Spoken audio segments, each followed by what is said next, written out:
Hey guys, hello and welcome back to my channel.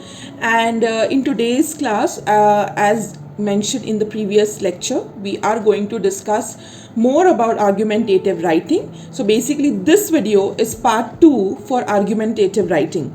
And before we start with the class, let's just quickly recap what we had done in the previous class. Let's at least glance through the slides that we had finished in the previous class, and if you would want to watch that particular video, check the link in the description below. Also, I have started with IGCSE and checkpoints toppers batch on my channel. I will be sharing all the details, so in case if you have not hit that subscribe button yet, do not forget to do that. Also, do not forget to follow me on my Instagram handle shown here.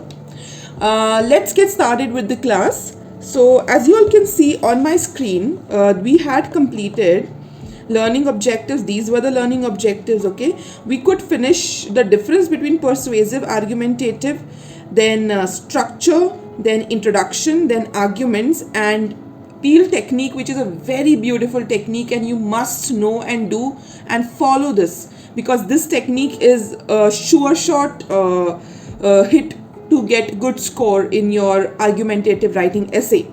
And now we are moving on to counterclaim. So as discussed in the previous class, what do you mean by counterclaim? For example, we had taken the example of when you walk up to your mom to ask for a pair of new sneakers. So what she might tell you, let's say she might say that, we had bought that last month only. Why do you want to buy another pair now? Or we had spent so much last Christmas or last Diwali. Why do you want to spend again? So these are some predictable questions, right? What she can tell you. Now you might end up preparing well in advance what counterclaims you are going to give for that particular question or those particular questions. So they are called as counterclaim. So basically when you counter attack any particular opposing argument, that's nothing but your counterclaim.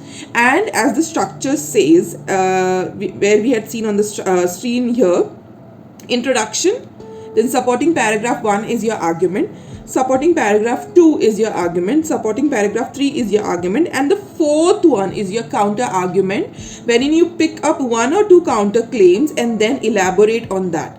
You don't have to act too defensive for your points. Very important. You should sound diplomatic. You should also agree to other person's point. You should not sound rude when you are addressing a counterclaim. It should not be a rude reply. It should be with respect to accepting other person's point of view and then elaborating why that might not be right. Not in a harsh way. No harsh sentences. Try to use a lot of logic to explain why that particular perspective might not be suitable or right. Don't sound too biased. So these are no's wherever I'm putting a cross. Too biased or too judgmental. Alright. I hope I'm clear until here. Now, moving on to the next slide is how to acknowledge a counterclaim. One viewpoint is, now these are some structure of sentences which you can use to write this particular paragraph. So the first one is viewpoint is wherein you are considering other perspective as well. You are showing the reader that you are considerate towards other perspective and you are giving an unbiased opinion. Many people think, support, argue, claim, very good structure. On one hand, whatever you want to say. On other hand, this and that.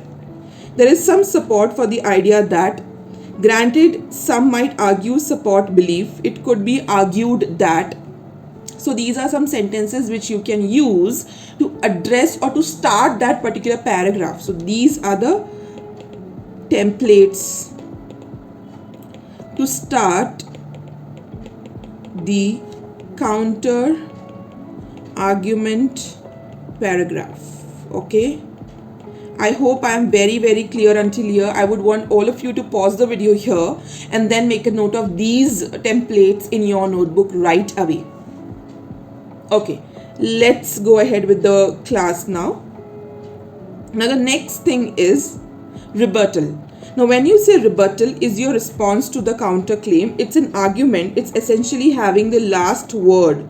You should try to pick apart the counterclaim and explain why that is incorrect. So whatever point that you are trying to make, made by you, is rebuttal, and that is basically you should have at least one piece of evidence. Very important. Whenever you are writing a rebuttal, you should have at least one single piece of evidences and one statistics or facts or something which will support and back up your rebuttal. Very important thing over here is please follow Peel structure over here. Okay, I think this slide is pretty clear. Now moving on to the next part, again the evidence, which is again following the Peel structure.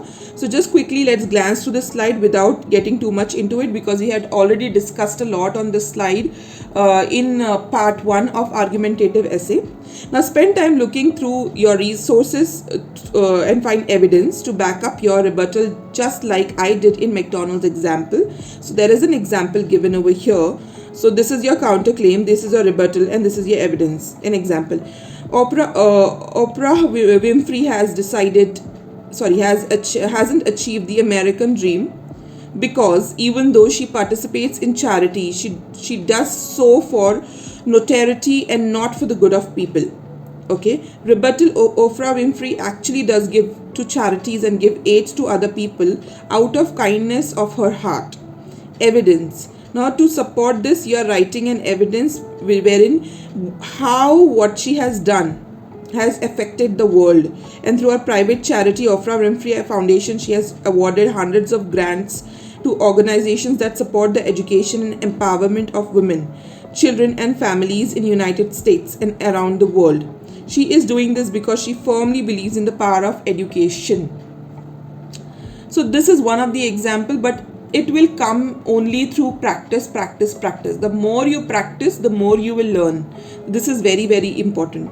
Okay, now final thing is your conclusion.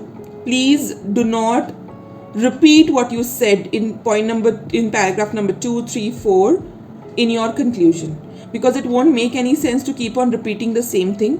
Try to tell the reader to take some action, so you can, especially in argumentative writing, persuade the reader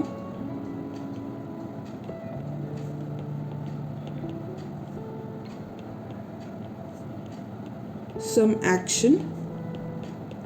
Stay relevant, non-repetitive and specific. Relevant, non-repetitive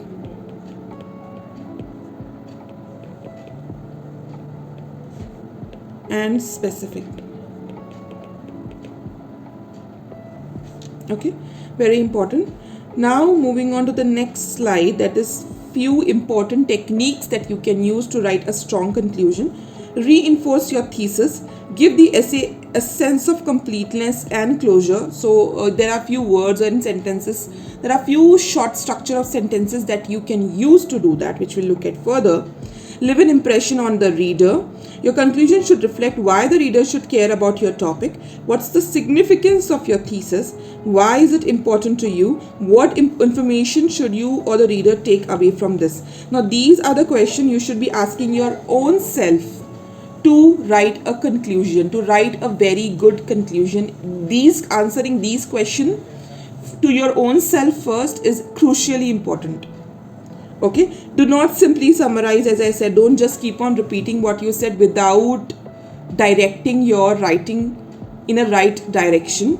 Okay, synthesize, yes, but summarize, no. Okay, do not simply rephrase the thesis. Do not introduce a new piece of evidence or subtopic. You are concluding here, you need not put another argument or a counter argument there. So you have to be pretty sure about what you're writing, and it should basically end your discussion there. Conclusion technique: include a brief summary of the paper's main point, end with a rhetorical question if you want. Yes, this is a very good technique, especially in article writing.